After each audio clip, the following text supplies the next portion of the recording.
Perfect. Hello, my name's Alicia Valadez. I'm sorry, Teresa's not here today. I'm her sister. I'm hosting the class for her today. And today we have Nicole here with us. Hi, greetings.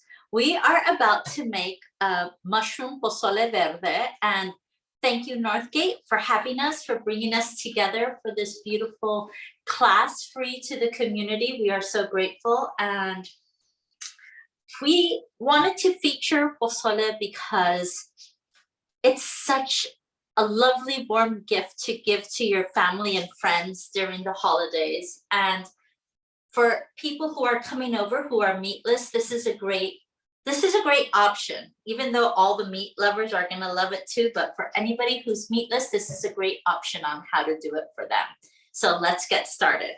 So first things first, I'm going to preheat my oven to 425 degrees. And just going to preheat that so that we can roast our mushrooms in there.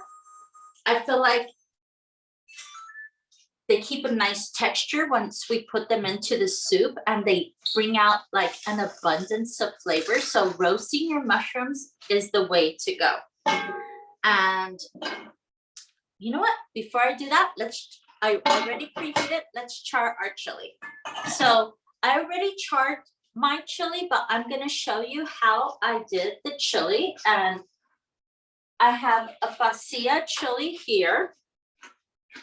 And I'm just going to go ahead and dip my fingers and just rub the oil all over the chile so that we could char it right on the open flame. Just to show you how I did it. Put it on the flame and turn the oven on. I did this earlier. I'm going to wash my hands while that chars.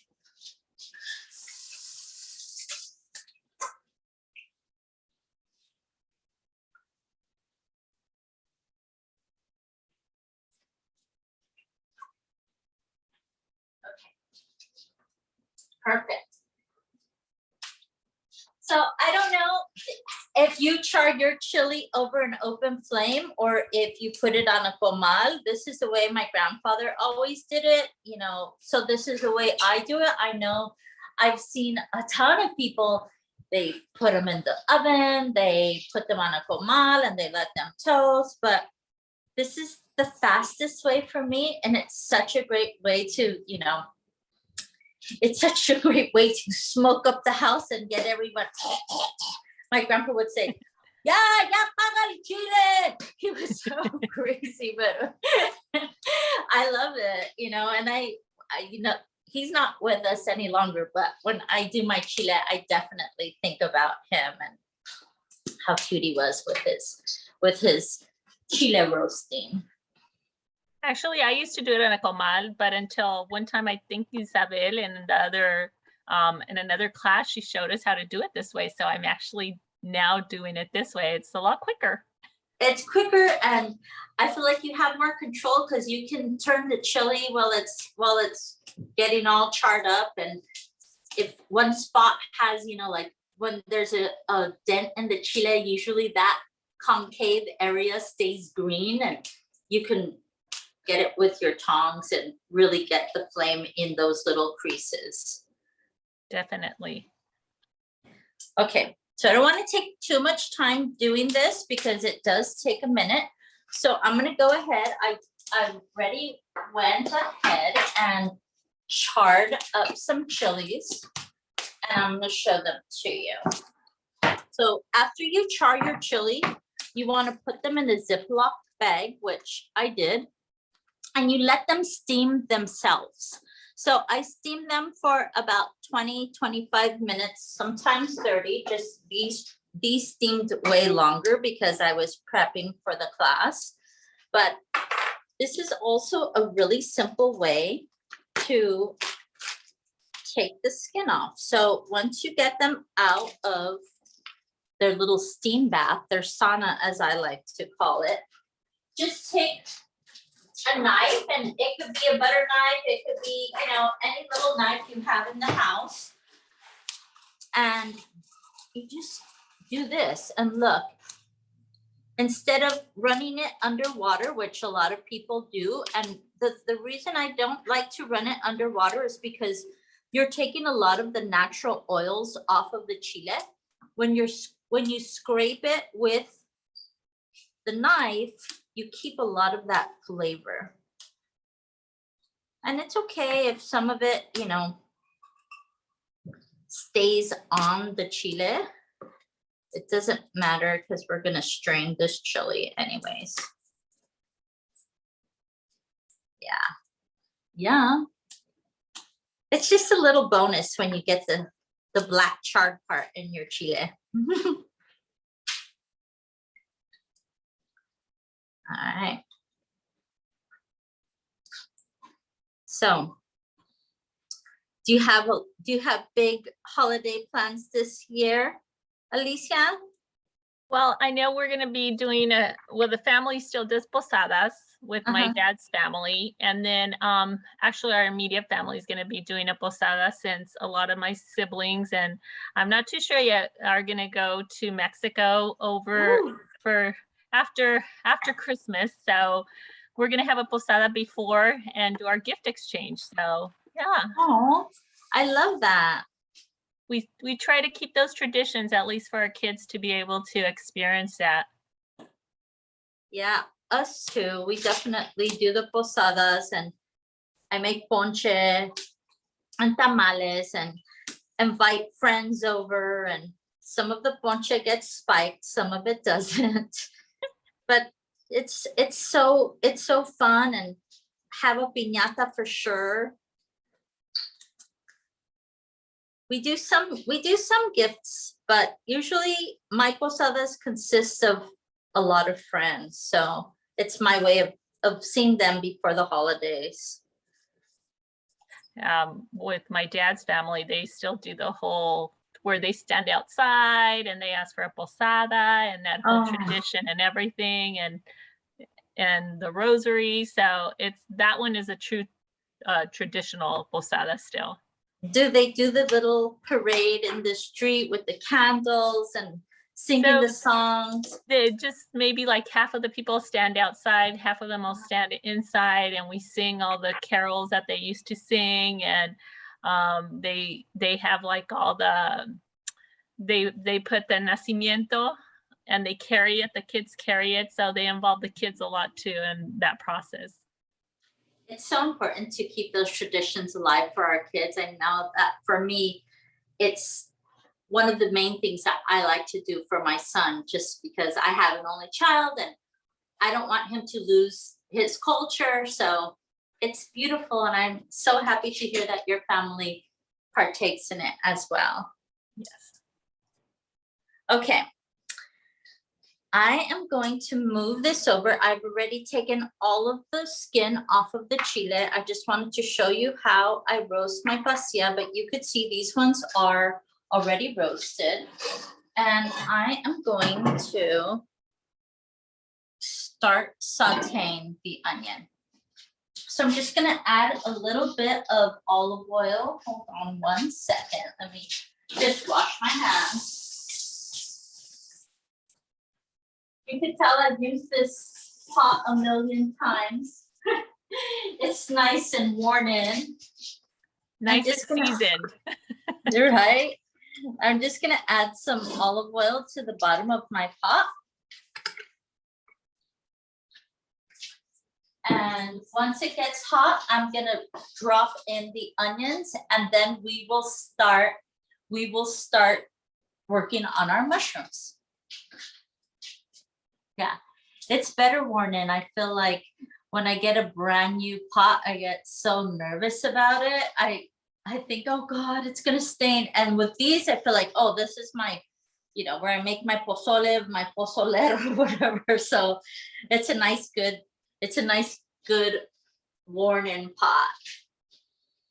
Okay. So let me just test it and see no, it's not hot enough yet. All right. While we're waiting for our oil to heat up, I'm gonna season my mushrooms because that oil is taking a minute. And I have 2 trays of mushrooms, you can see. And I just cut them in half. And I like to use, I like to use the brown mushrooms, but if you can only find the white mushrooms, those work as well. And we're gonna just drizzle a little bit of olive oil over the top of them, just to coat them.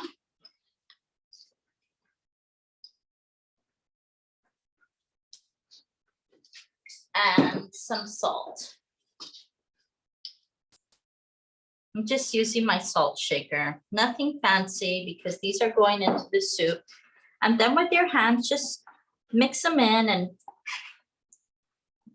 I'm using a non-stick baking mat, but it works for mushrooms too. It has multi-purpose. Just because I don't want my mushrooms to stick to the pan. I'm going to put a little bit more olive oil because mushrooms are very absorbent and they soaked all of that olive oil up already.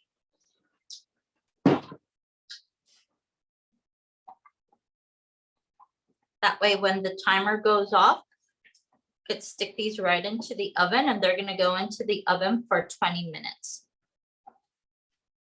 And here's a fun fact. I don't know if you know this, but mushrooms are high in vitamin D. And if you want the full potential of vitamin D from your mushrooms, you stick them outside for 10 minutes and you let them absorb the sun. And that brings out the vitamin D in mushrooms. And they say that they also help with hearing. So like for people whose hearing is not that great, eat a lot of mushrooms. I mean, that's just a random fact, but it's one that I love. Interesting. I did not know that. Yeah, I'm vitamin D deficient, so I love that fact. Okay. And you can look it up. It's I learned it from a nutritionist maybe 10 years ago, and it's something that I never forgot. I thought, oh, wow, that's interesting. And they said that's what you do. You put them outside and you let them absorb the sun, and it brings out more vitamin D in the mushrooms. Okay, just gonna wash my hands. Okay. Smells like our oil is nice and warm.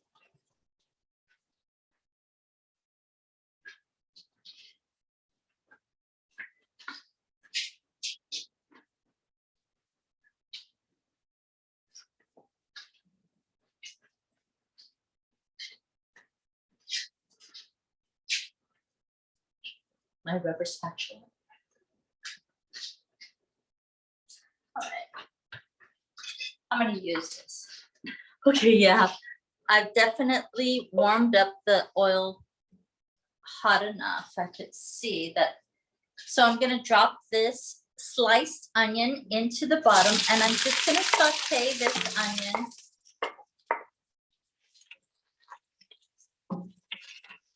Till it's limp. This is going to be the base of our pozole.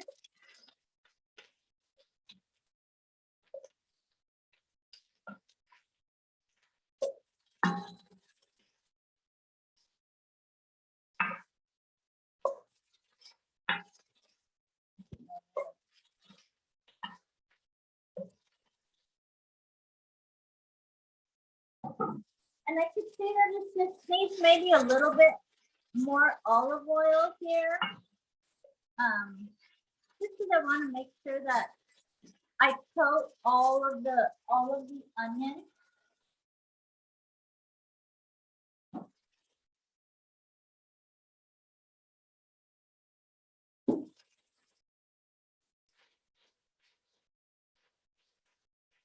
Wow. Am I giving you a steam party there? Sorry. Okay.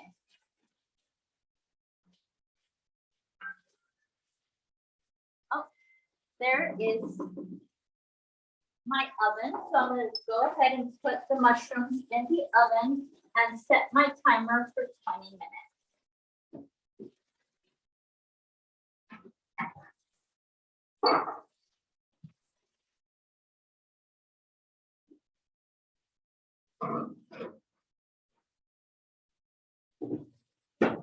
I'm like, whoa, that's hot. It's gonna burn my eyebrows off.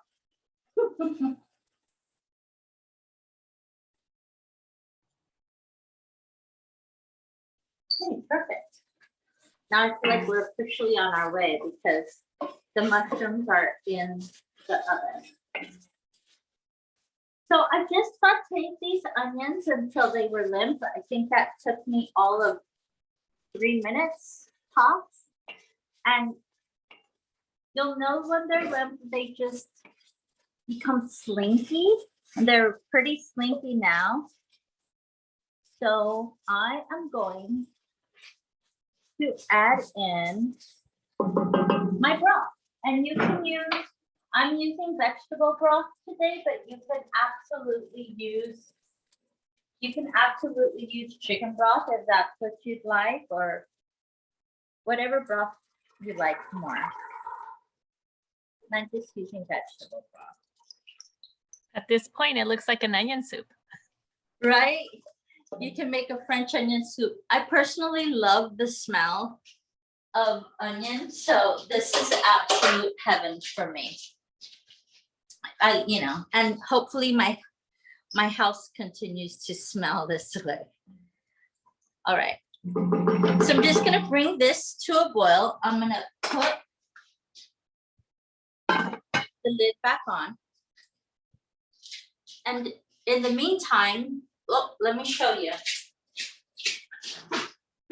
I boiled my nixtamal. I got my nixtamal over at Northgate and I pre-boiled it, so I already have it all boiled. And I added some to my blender with some broth, and we are gonna blend this together. This is 2 cups of nixtamal and some broth, and then I'm gonna add that to this broth so that it thickens up our soup. Okay, so let me pull this over, because if we don't do this important step, I feel like the soup is watery and it needs that denseness that you get if you would be using meat. So you might want to put this on on mute because it's about to get loud. Okay, hold on. And I'm just gonna puree it for a minute.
Perfect.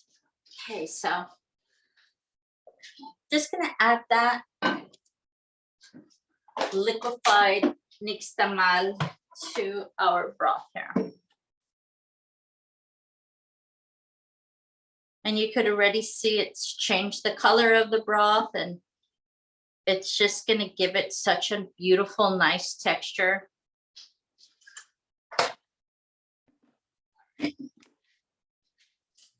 I'll put this back up. And now let's make our chile verde. So I'm gonna use my blender again, but this time, you know, it's okay if you use it and you don't rinse it or anything. It's fine because it's all going in the same place anyhow. So I also went ahead and boiled all of my chiles ahead of time. Let me just bring this off of my stove top, and you could see there's tomatillos in there. I used 2 gueritos. I used serrano chili, jalapenos, and it's fairly warm still, but if you wanted to seed it, you can. I'm not. I like it really spicy, so I'm gonna leave the seeds right in the chili. I'm just gonna take off the stem. The same with the tomatillos. It's warm, but not hot enough that I can't stick my hand in there. So if your water is super hot, obviously use tongs, but I feel like I have more control with my actual hands, so I'm doing it this way. So this is definitely a little bit spicier version, correct? Oh yeah, it's definitely spicy, but it plays really nice with the mushrooms because the mushrooms are such a nice, what's a way to say it, Alicia? Like they're not really that thick, you know, they're not meaty, so this is a nice contrast. Okay, and then I'm also gonna use a cup. Let me see, I had a cup here. Let me grab one. Cup of the water that I boiled my chiles in.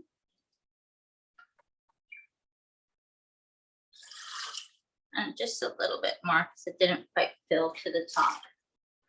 Add that in there. And I'm gonna add in an entire onion that is cut already and 4 cloves of garlic. And it goes in raw. I'm also gonna add in a cup of cilantro leaves. It's just gonna give it so much flavor.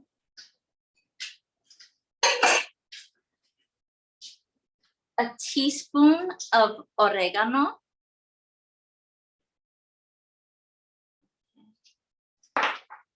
A teaspoon of salt. And 2 tablespoons of pepitas. And then I'm also gonna add in the chilies that I peeled. Let me see. And for these, I'm just gonna cut the tops. So I have these big chiles de pasilla that I'm just gonna add to the top. Pasilla chilies. So the pepitas probably make it a little bit more nuttier, correct? Yeah, oh yeah, and it definitely adds a thickness to the chili as well. So we have this celebration, this big party of flavor happening, and you almost don't miss the meat. Okay. Okay, so here we go. And again, I'm just gonna go ahead and puree these. So if you want to put me on mute, feel free.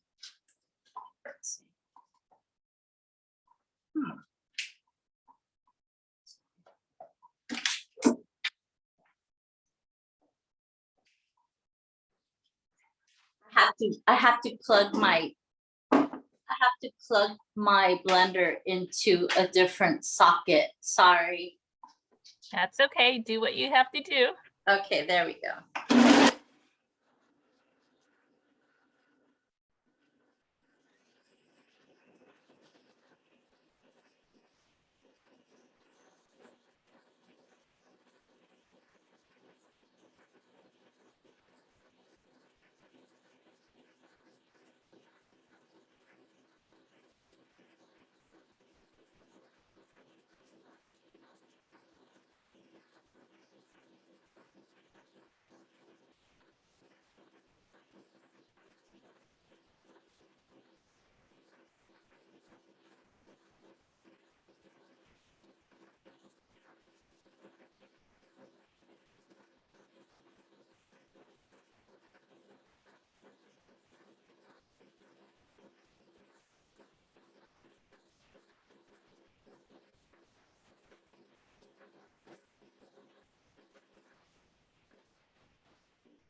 Okay.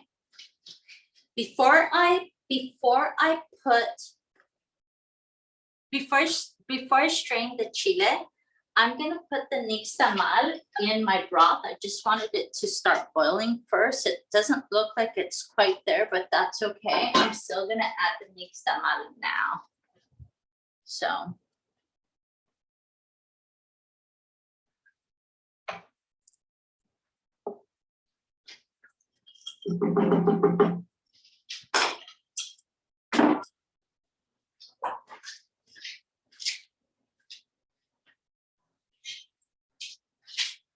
I don't want it to splatter all over the phone, so I pulled the camera away from it so it doesn't splatter everywhere.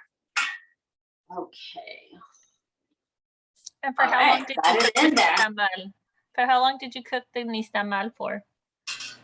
I cooked it for a long time. I cooked it for 4 hours because I like it softer. I know some people cook it for an hour or 2 hours, so it just depends.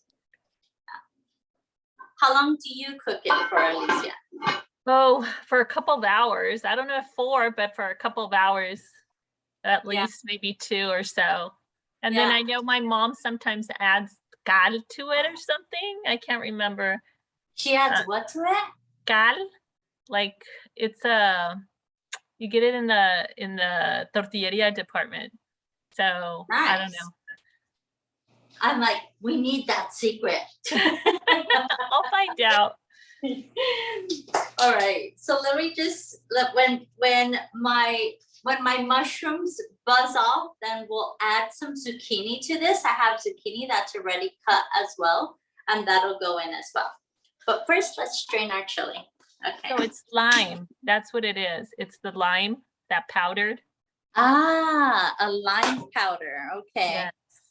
Oh, it helps. It probably helps like change the color and. Yes, and my dad likes it que reviente. He always says that. Nice. So go ahead and pour your chile through a strainer. I do a little bit at a time so that I don't overflow. Let me just get a big spoon and we're gonna work on grinding this through. I always feel like this is an art project. Like, you know, when you think of Mexican cuisine, you don't realize all of the details that go into making something from scratch or fresh or semi-homemade. You know, it's intense. It's a project. And that's probably why it tastes so good.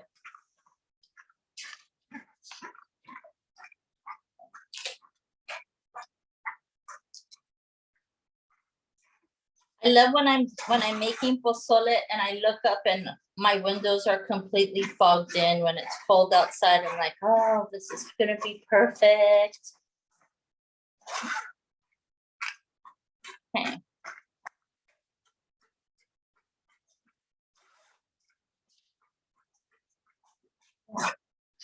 That's one thing. So here's the thing. You could discard this extra if you'd like. I don't. I usually keep it in a little bowl on the side and it becomes a really concentrated chile for me, and I'll garnish the top of my pozole sometimes with it. Like once all of the water or all the liquid is taken out of it, it's easy to garnish the top if you want to intensify the flavor or if you just like the way it looks. But it's so good. All right. You could see little pepitas in there. I could see tiny little pieces of cilantro. Gonna be so delicious. So this is just like an extra step you like to take, but you could actually just put it directly into the pot. The yeah, you could. I feel like if you do that, it's gonna be really, really hot. For me, I just strained the chile through a sieve, and I just use all of that liquid portion for the pozole, for the broth, to help flavor it.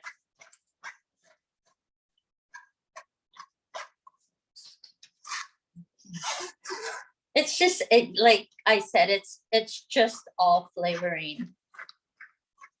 And it really works well with the mushrooms and the zucchini.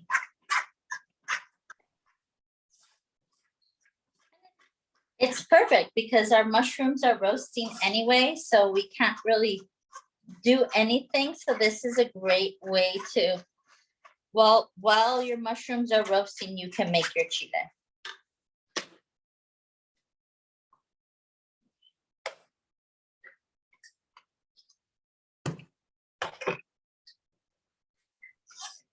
This salsa becomes best friends with mushrooms. It's all green, and then the little earthy mushrooms taste so good together.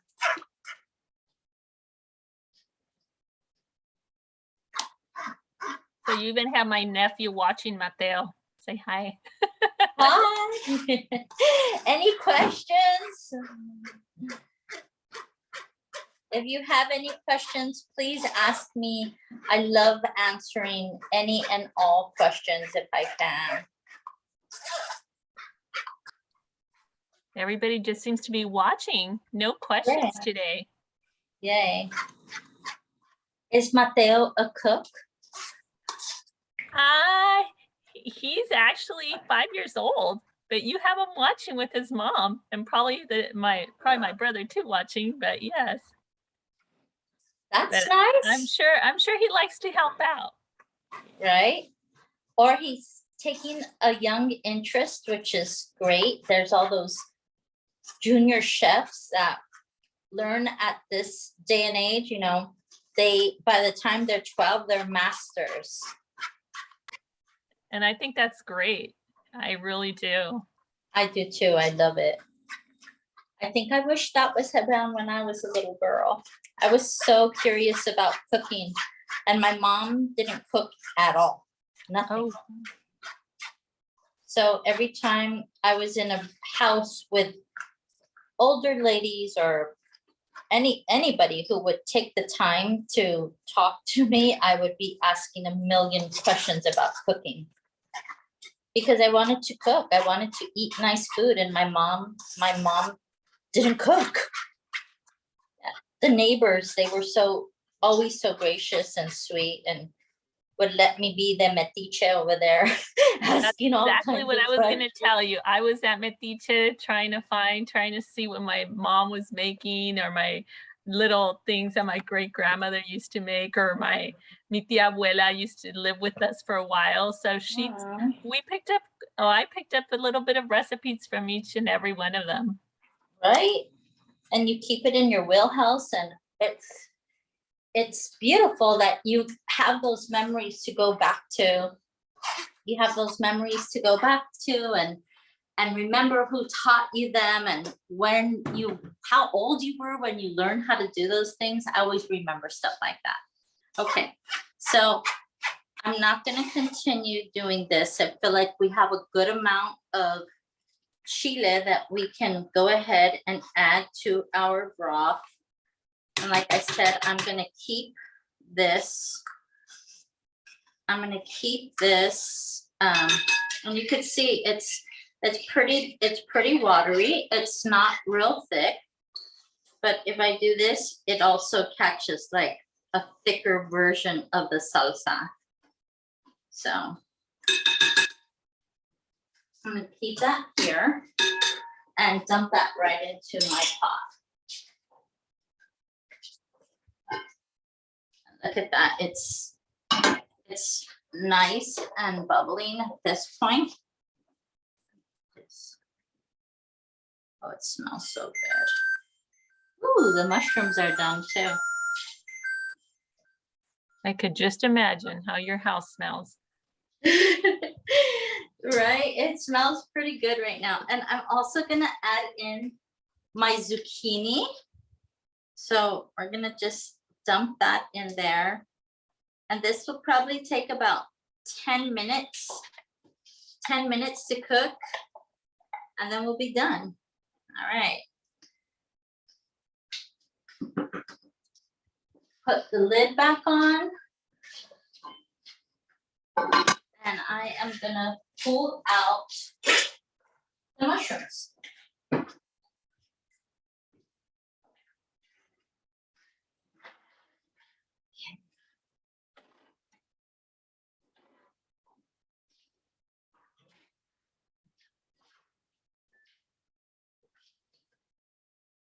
And you could see them. They're nice and roasted. They smell fantastic.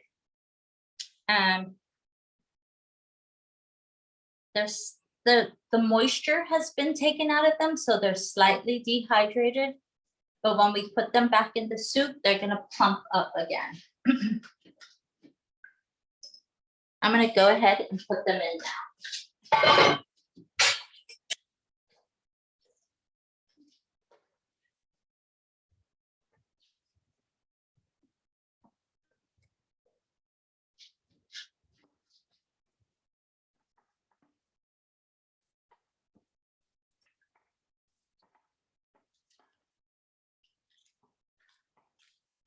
When will just wait for these zucchinis to cook? I know, this is crazy. We're close though, we're close. I was nervous, like, how am I gonna do this class in an hour? And it feels like we're really close. I think And you're all good of- on time. Good.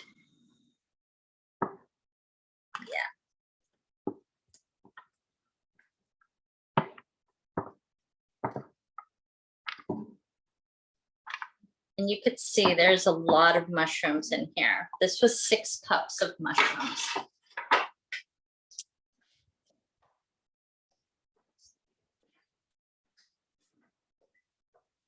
So we're just gonna let that cook. And once the zucchini becomes translucent, then we could be done. Yeah. So I'm gonna go back to straining my chile because we have a bunch in there, and we might want to add more to our soup. So I'm gonna continue straining the rest of it. This is the laborious process of making this dish. But it's already flavoring the soup, and so I feel confident that it's already in there, and now this is just extra. And if you make a big batch, which I do from time to time, I'll show you what I do with it. Pozole always tastes better the next day. That's what I Right? say. Oh my God, yes.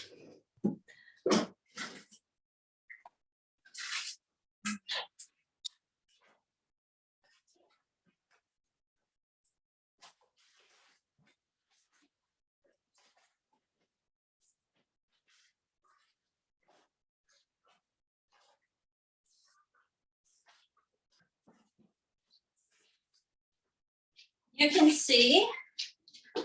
So what I do is with whatever I have left over, I freeze it in a little Ziplock bag like this salsa. So I'll also freeze whatever I have left over, and then just whenever I want pozole, I'll dump this into the broth too. And then I don't have to make more chile, but in this case, I wanted to show you how to make it. So we made it fresh, but now I'll have more pozole verde sauce in my freezer. Oh, that's great. Great idea. Yeah. Thank you for the tip. It's great. And another tip is that this pozole freezes beautifully. If you have like you know, a jar, what are those jars? I can't think The of what they're mason called. jars? Yeah, a mason jar, but there's a certain name. Is there like ball? Is that the Oh, name yes, of them? mason Yeah. ball, they're mason ball. Yeah, that's what I was trying to think of. You can freeze it in a mason jar, or you could freeze it in a big Ziplock, and it heats beautifully. The nixtamal, because it's a stronger corn, freezes nicely. So I highly recommend it. If you have leftovers, if you don't want to eat the whole pot of pozole tonight.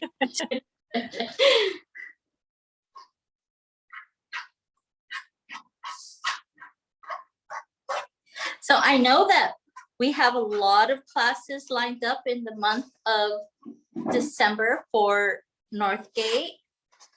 Yes, Anybody- I was just seeing that tomorrow's class, there's gonna be tamales estilo norteño. Oh, boy. And then I believe Saturday it's empanadas de frijol dulce y café de olla. Oh, that sounds Yum. delish. And I mean, tamales de birria y tamales de guayaba y cajeta. Ooh. But please go to our website and you guys will be able to sign up for all these delicious classes. I mean, I could go down the list, but even tamales de chocolate abuelita. I don't know which ones you're hosting, Nicole. I'm making, I have several tamal classes. I'm making the sweet tamales dulces, and I'm doing a strawberry tamal filled with arroz con leche in a chocolate sauce. And then I'm doing a tamal de piña filled with a coconut cheesecake type of filling, and then topped with cajeta and pecans. And then I'm doing 2 vegetarian tamal classes, one that is jalapeno, potato, and cheese, and then another one that's frijoles con rajas y queso. And Yes, then I'm teaching. seeing that. That's Wednesday, December the 15th. You're doing potato, cheese, jalapeno tamales, and bean rajas and cheese tamales. And then December 16th, you have a pineapple coconut cheesecake tamales and arroz con leche tamales. Oh my gosh. Yeah, I know. I'm so excited about those classes. And then I think on the 18th, for a kids class, I'm teaching buñuelos de viento and an atole de chocolate. So what's buñuelos de aliento really quickly? Viento.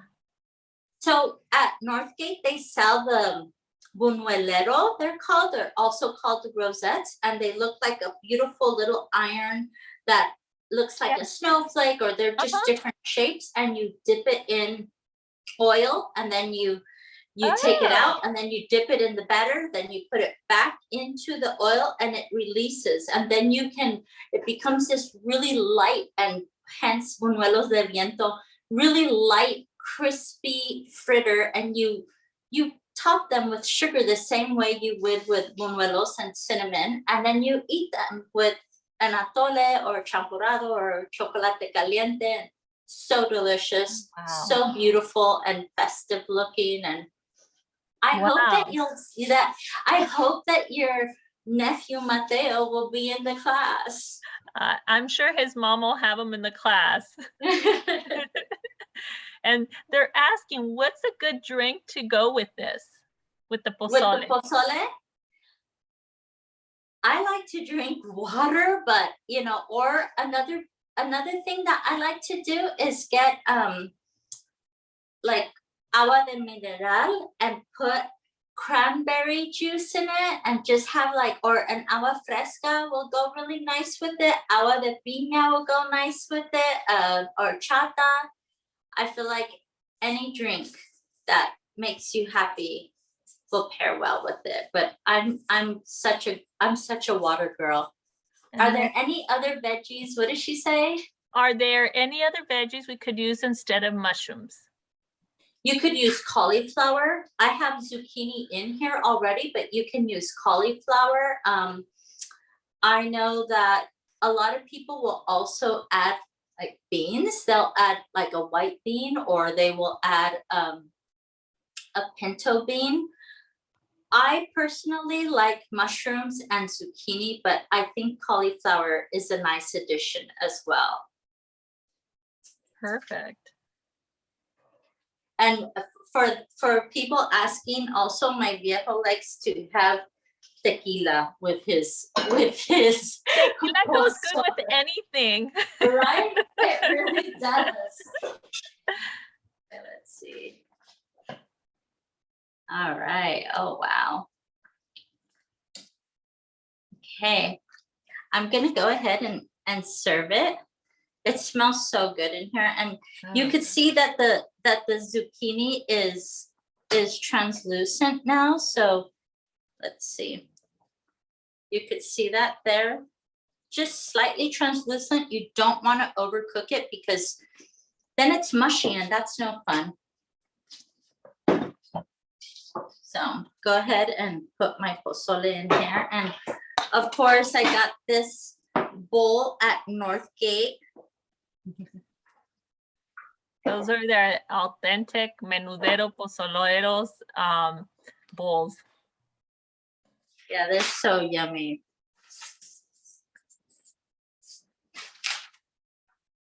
It's the classic bowl.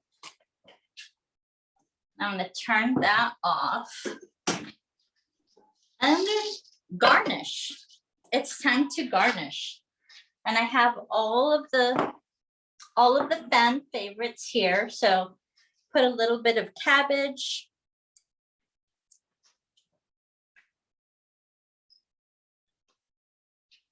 And some radishes.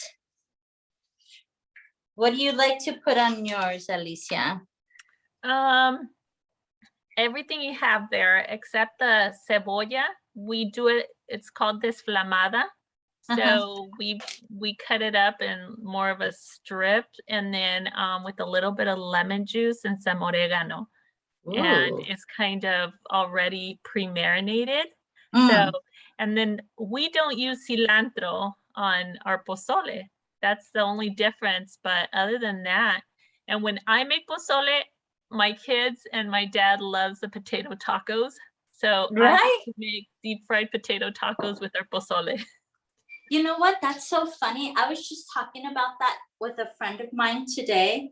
We were talking about, she was saying that her family makes pozole and they make them with like little bean tacos de frijol. And she said that they're really delicious. And I was telling her, that's so weird because, not weird, but it's coincidental because a few years ago, I went to, on December 12th, a fiesta for the Virgen de Guadalupe, and they made a huge pot of pozole de camarón. And with the pozole de camarón, they served little potato tacos. And it was the first time that I had it that way. And I was like, what is this magic? This is so delicious. So I do make little potatoes de papa, tacos de papa with my pozole, but I didn't do it for this. But yes to the potato tacos with it. I fully agree. Okay, and I'm gonna add my lime.